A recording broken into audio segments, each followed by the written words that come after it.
I'm looking forward to coming and spending some time with you again. I think we better turn this off. Did I? Okay. Anyways, Melinda basically introduced me, and she's right. I always call myself a Baptist bishop with over 400 churches with no authority. So I can only come and suggest, I can't come and demand anything. And so that makes it kind of a weird situation. I retired from the local church in 2020, and now all of a sudden here I am doing this full time. So, and I love it, by the way, because I don't have to worry about a board. I can say what I want. That's kind of nice. All right. So when I was a student at Gordon Conwell a few years ago, I did my internship at Ruggles Baptist Church in the city of Boston. And so therefore I participated in what we call urban ministry, the urban ministry program.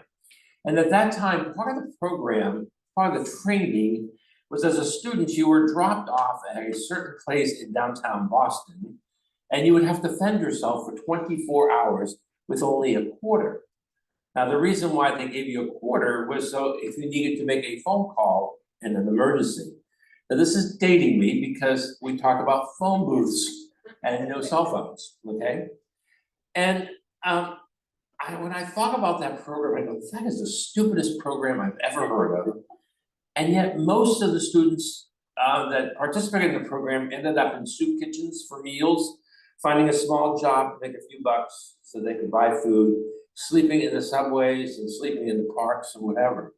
And like I said, to be honest, I thought this program was really stupid because personally, I like the idea of being in my bed, in my own apartment, and rather than sleeping in the subway. But hearing the testimonies from my fellow students, I realized that that uncomfortable situation made me realize that the purpose of the program was to train us to be more effective in urban ministry. And I missed out on that because I wanted to be in my bed in my comfortable apartment. In 1996, I started my trips to India. I've been to India 7 times. This was my first trip not outside of the United States, but in a third world country. And I was a little anxious because I've never been in a third world country before. And so we flew into Mumbai about 3 o'clock in the morning, and the air was thick and smelly. And we were greeted by thousands of Indian men and women, not greeted in the sense that you normally are greeted, but rather they saw us, oh, they're tourists from America. And they wanted to carry our suitcases. And what they would do is they would carry your suitcase to the cab, and then they would stick out their hand for a tip. And then somebody else would put your suitcase in the trunk and stick their hand out for a tip. And of course, there was a cab driver who also stuck out his hand. But you give them a few rupees for their assistance, which to them was a lot of money. But we got, at that time, we had like 52 rupees per dollar. So giving them 50 rupees is only $1, so that's no big deal. But what happened is we were with a group of 7, and we got in, and by the time we got our luggage and everything, it was almost 5 o'clock, and we had to be at the national airport for 7 o'clock. Even though we had reservations for 10, we were told to be there at 7. So we decided to go to a hotel, not to get a hotel room for those few hours. And so we went to a 5-star hotel and gave $25 of American money to the guy in the lobby if they would just let us stick around in the lobby. And of course, $25 is a lot of money, and so he said, fine. And it was a 5-star hotel, and I guess it was 5 stars, not as we understand 5 stars, but basically they had 5-star rats, the size of dogs running around the lobby. And I remember with my feet up on the couch, with my legs up, saying, Lord, what did you get me into? I would rather be in my comfortable home in the US. And the answer I felt the Lord was saying to me is, I'm just preparing you for the next 20 days. You know, situations like that happen all the time. When so much of life is going through situations and circumstances that in all honesty, we choose not to go through, or we don't want to go through them. We'd rather be in our comfortable home, in our comfortable bed, rather than go through some of these circumstances and situations. But the call of life that God gives us is that we are going to go through these circumstances and situations, and we need to push through. We need to go beyond our comfort zone. We need to go to the other side. Because through these circumstances and through these events, God is teaching us and He's training us.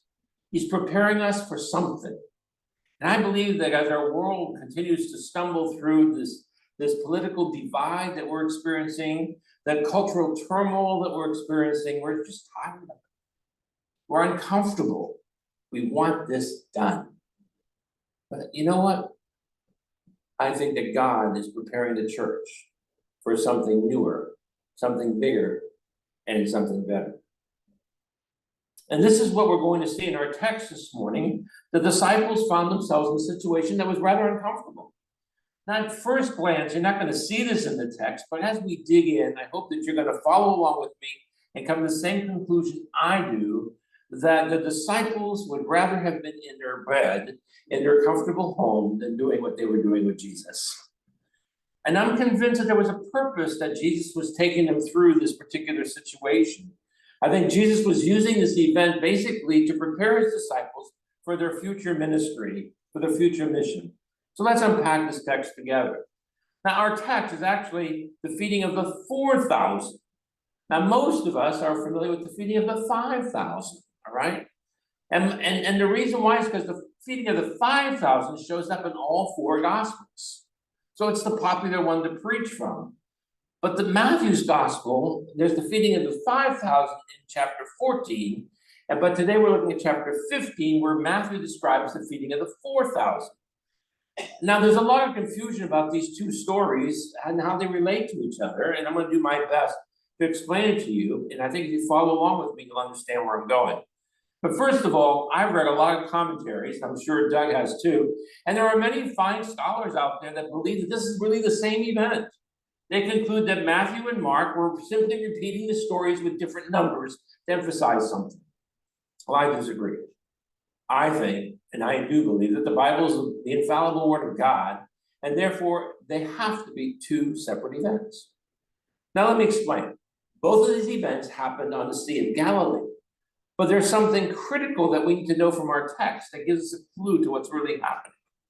Jesus feeds the 5,000 in Matthew 14:22, and this is what he says. He says, immediately Jesus made the disciples into the boat and go ahead of him to the other side.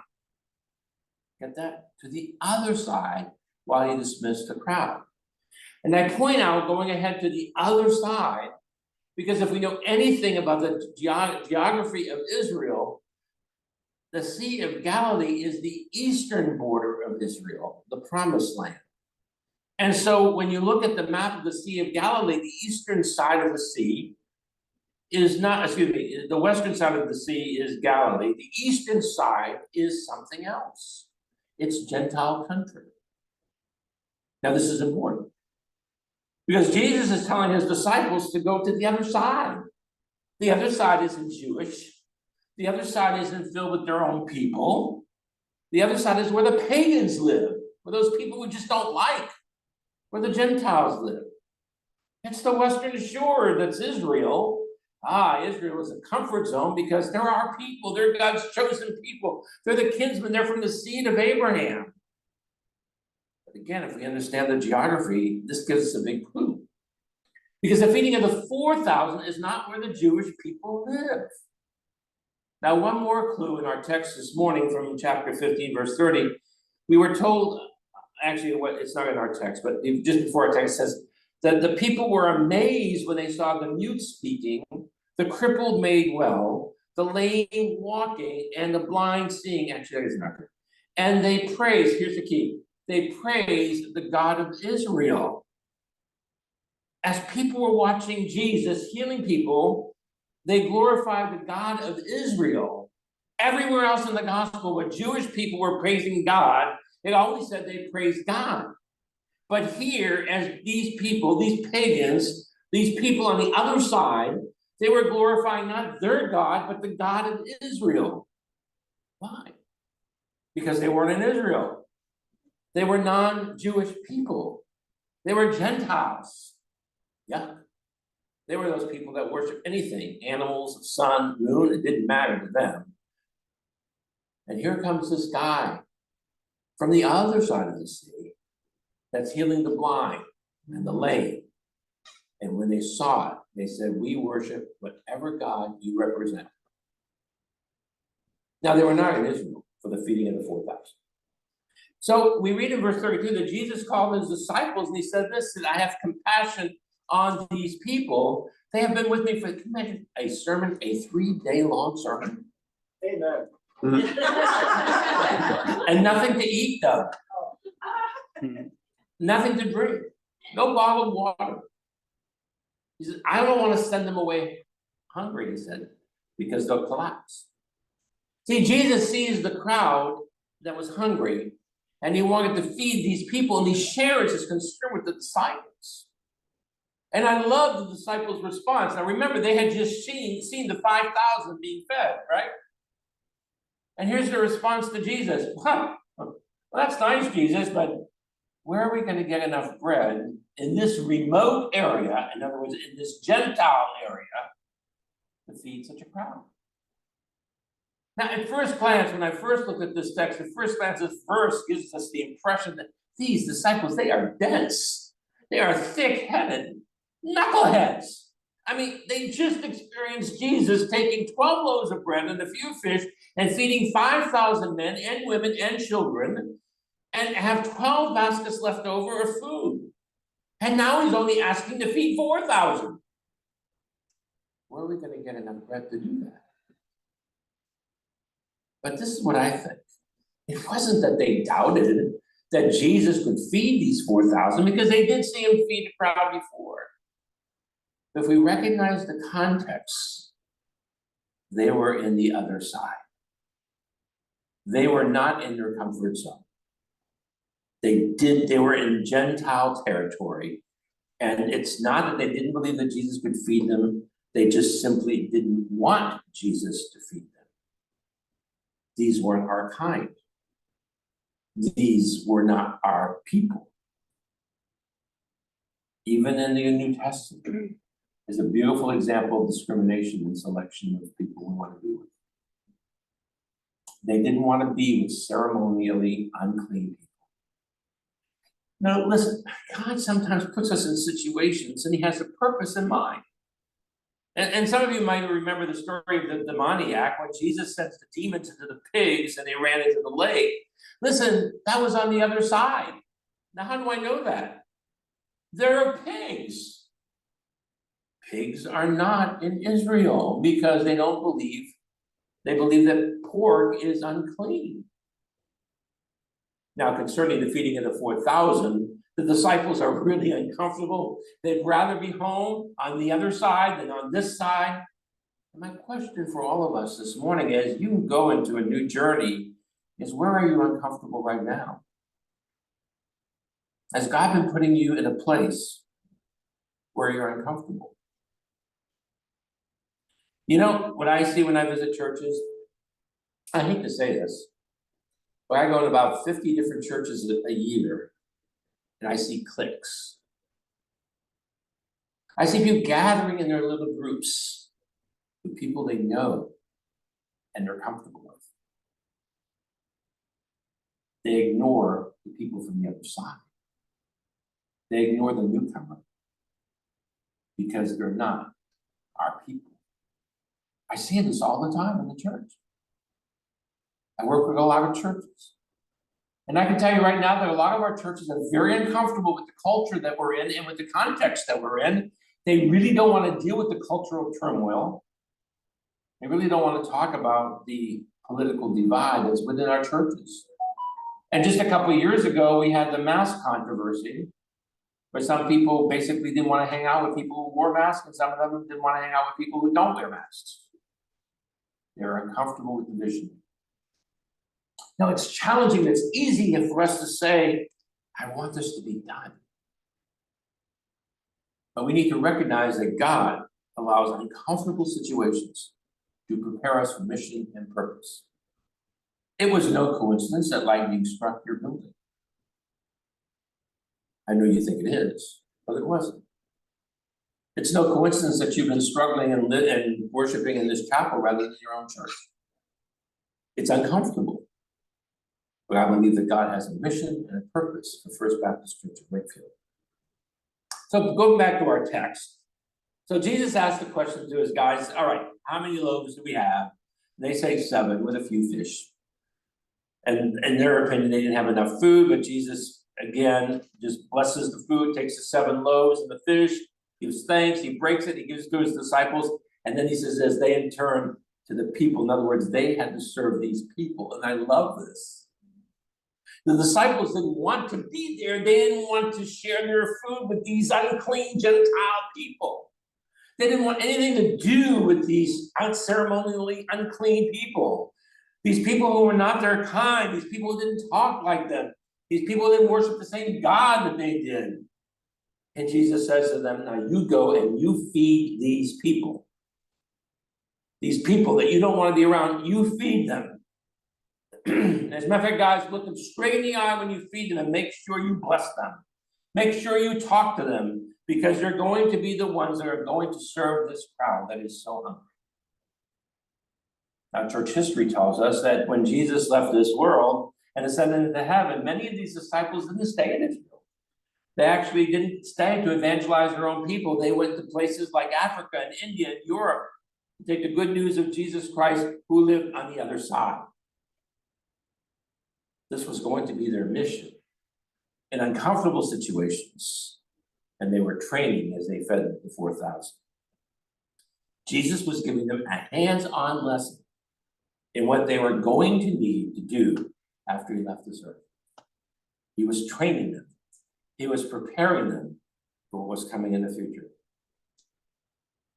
Before I entered full-time ministry, I felt God's call, but I like making money. So I went to the marketplace. You don't make money as a pastor. I don't know if you knew that or not. And make a lot less as a bishop, by the way. But anyways, before I entered full-time ministry, I worked in the marketplace. And I worked in finances as a credit consultant for a huge company in Cambridge. I really liked the job. I didn't feel qualified for the job. I didn't understand why the Lord gave me that job.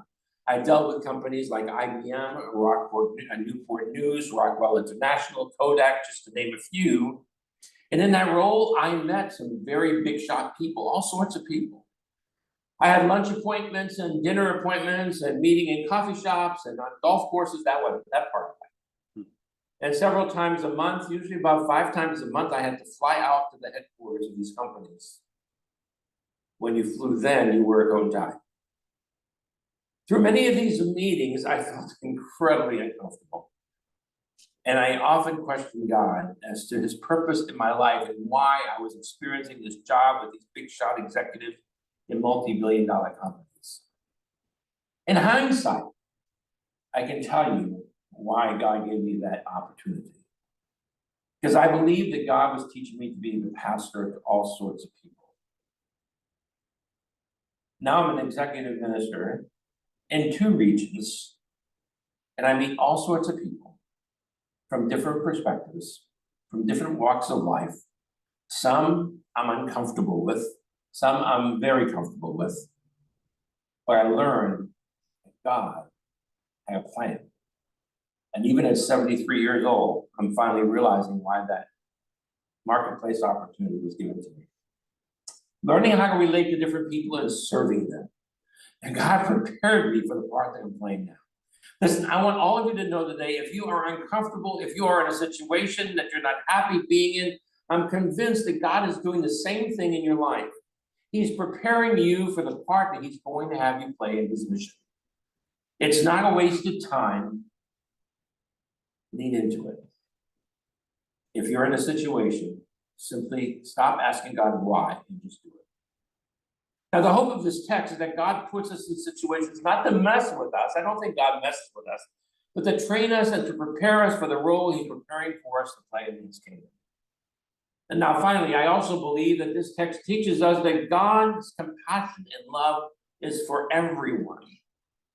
That God is preparing us not just for Baptists, but he's preparing us for a mission that involves people of all backgrounds, because his compassion is for all people. Again, if we go back to verse 32, it says Jesus called his disciples and he says, I have compassion for these people on the other side. I have compassion for these people. One commentator says that no emotion that is more frequently attributed to Jesus in the Gospels is that of compassion. This one verse is actually the summation of God's heart towards all people, towards his creation. It is a heart that is filled with compassion.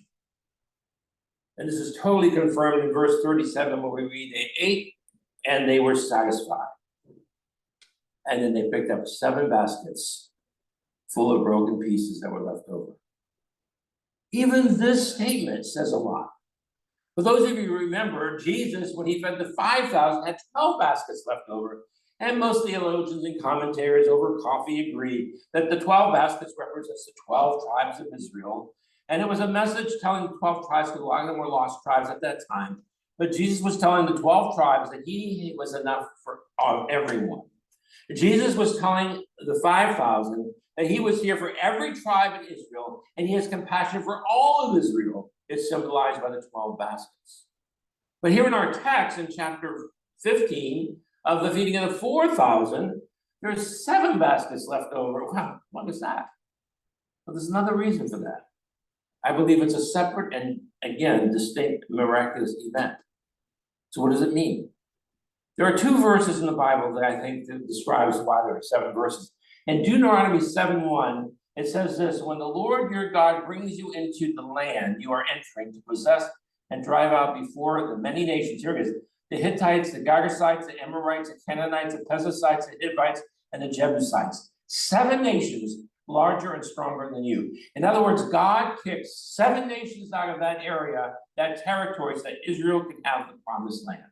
This is repeated again in Acts chapter 13, verses 17 through 19. But Paul is preaching in the Jewish synagogue, and he says this: the God of the people of Israel chose our ancestors. He made the people prosper during their stay in Egypt. With a mighty power, he led them out of that country, and for 40 years, he endured their conduct in the wilderness, and he overthrew 7 nations in Canaan, giving their land to the people as an inheritance. There were 7 nations in the promised land that God pushed out. 7 nations that he threw out, that he displaced, in order to give the Israelites land to settle in. And here comes Jesus, and he's saying symbolically with the 7 baskets, he's saying literally to the crowd of 4,000 pagans, men plus women plus children that he fed, who were not Jewish, that his compassion is also extended to them. He was saying to the disciples, you guys thought you were special. You Baptists think you're special. You Christians think you're special because you're the line of Abraham. You were baptized in the water. God loves you more than anybody else. That's what you think. Let me tell you, I'm turning that on its head. Those nations that God displaced so that you can live in the promised land. My compassion is also for them, just as much as it is for you. My love for them is just as much as it is for you. Salvation is for them just as much as it is for you. My compassion is for every person alive. Now let me share another illustration for you. For a variety of reasons, I left my home when I was 16 years old. And I moved in with my best friend and his family, and they basically took me in. For my 3 years of high school, I lived with this family. They treated me as one of their kids. If I did something stupid, which I'm perfect, so I never did, they would discipline me. If I did something good, they would encourage me. At Christmas, I got gifts. And they had 6 other kids, by the way. At Christmas, I got gifts. For my birthday, I got gifts. They helped me purchase my first car, and they really helped me through a very difficult season of my life. At high school graduation, they said to us before graduation, with my best friend and myself, if you don't smoke, we'll give you $100. And then we'll also give you some graduation gifts. So come graduation, we both received the same amount of money because none of us smoked, but at least they didn't know we smoked, and the same types of gifts. Now, my best friend, I could tell, was rather irritated because he was their biological son. He should have received more, in his opinion. I remember Eddie saying that. And his parents basically looked at him and said, son, no favorites. You both earned the gifts. You both deserve the same. That's what's happening in our text. Jesus is saying, no favorites. My chosen people, you're not so special. Jesus loves the whole world. He loves the people on the other side just as much as he loves his disciples. Jesus says, this is my mission. My mission is not just for Israel. My mission is not just for the Baptists. My mission and compassion is for everyone.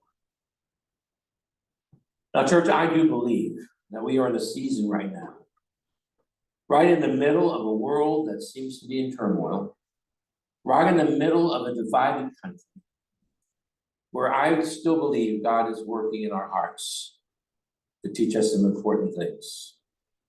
Yes, his compassion is for the church, but it's also for those outside the church. For those who claim to be Christ followers, his compassion is for you. And it's easy for us to think that we're something special. We believe that we've done the right thing and we deserve God's love. And those outside, we're just going to have to try a little harder. God's compassion is for all people. And the message of this text is God's compassion is for everyone. This church at the foot of the cross, it's ground level. So it might be uncomfortable for us to recognize this, but we need to realize that God's compassion is for that belligerent person at Market Basket, just as much as the sick person who's in ICU. God's compassion is for the looter who's destroying our cities, stealing from our department stores, just as much as the business owner who's being looted. God's compassion is just as much for the executive who's a racist and who's shouting obscenities to a Latino family in a restaurant as it is for the family that is the target of his obscenities. God's compassion is just as much for the person who's making choices and lifestyles we might not agree with and go against our core beliefs as Christ followers, as it is for the churchgoer who's striving to be a dedicated follower of Jesus Christ and tithes faithfully. God's compassion is not only for that person who's trying to cross and get into our country, but his compassion is also for those who are trying to stop those people, and we don't understand that. God's compassion is for all people. For God so loved the world that he gave his only Son, for whoever would believe in him will have eternal life. I think that God is calling us in 2023 and 2024. I think he's preparing us right now. I think he's training us to join him in the mission to share the compassion and the love that God has with the entire world. So here's a challenging season for us. And don't miss, because there is a long game here. We hate being uncomfortable. We hate it so much, we want to go back to our safe comfort zone. We hate it so much that we ignore others who make us uncomfortable. And so often as human beings, all we see is what's right in front of our faces. We serve a God who doesn't play the short game. There's no shortcuts for God. He plays the long game. So whatever your discomfort, whatever your disappointment, he's walking with you right now. And know that in that situation, there's a lesson to learn and a purpose that is planned. He has a mission that he's calling us to join. And that mission is to share God's compassion to the entire world, because he alone can satisfy. One little minor point in verse 37, it says this: they all ate and were satisfied. Well, of course, they just had a lot of fish, and they had, fish sandwiches with tartar sauce and the whole bit. But I don't think that's what that verse means. I think that verse says there was more than physical satisfaction. They got to taste and experience the bread of life, who satisfies the longing of every heart. He's extending his compassion to you and me, his salvation for you and me, and to those of us who've accepted it. His call is now to turn around and be agents of God's compassion. People aren't walking in the church anymore,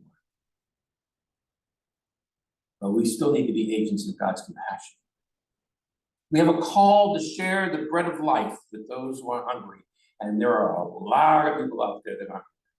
They just don't realize it. I believe the time is now more than ever, because I think that many people right now are living in fear and anxiety. That's unbelievable. At 73 years old, I can tell you, I've never seen so much anxiety among people. So this year, First Baptist Church Wakefield, as you wait for your building to be built, look at every person you meet as a person who is created and loved by God, and feed God's creation with the bread of life. We need to share God's compassion with everyone, because God's compassion and love is for all people. Would you pray with me? So, Father, I do pray for First Baptist as they await the building of their new church building. It's just a building. We thank you that they're going to get one. It's just a building. It doesn't shout out God's compassion. It doesn't have signs all over that says God's compassion is for everyone. But it has your people in it that needs to get out of its four walls once they celebrate inside. So I pray, Father, that this church will learn what it means to go to the other side. This church would know what it means to live beyond their comfort zone. And I know that, Father, if they do that, if any of us do that, if any of our churches do that, we will see hungry people eating the bread of life and finding satisfaction. We pray this in your name. Amen. Good. I'm glad you're going to get it.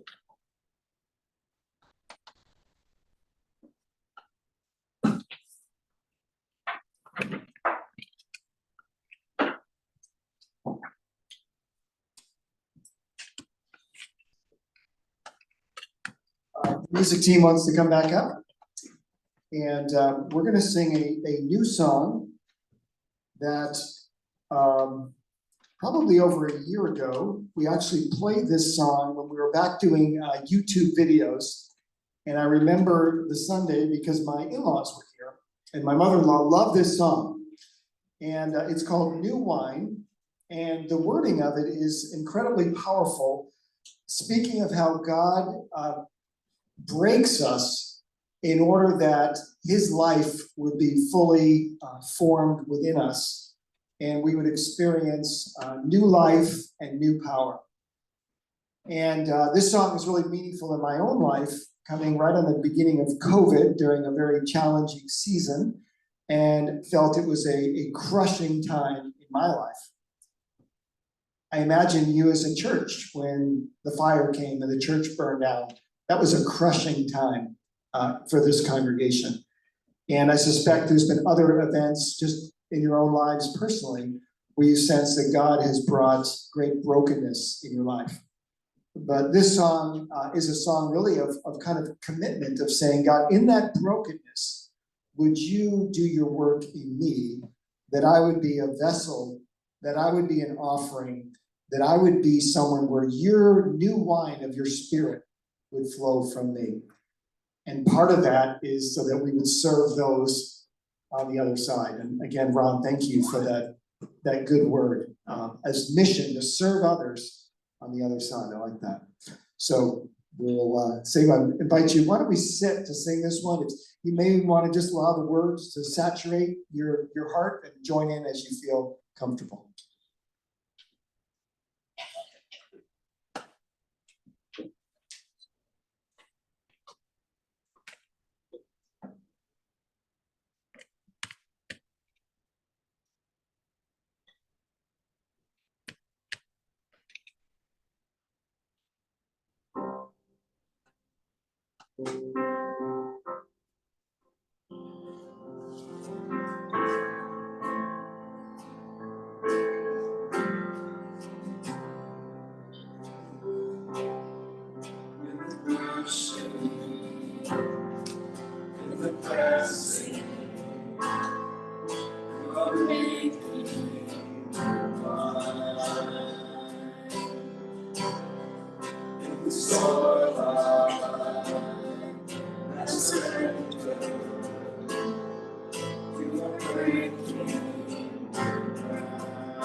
name.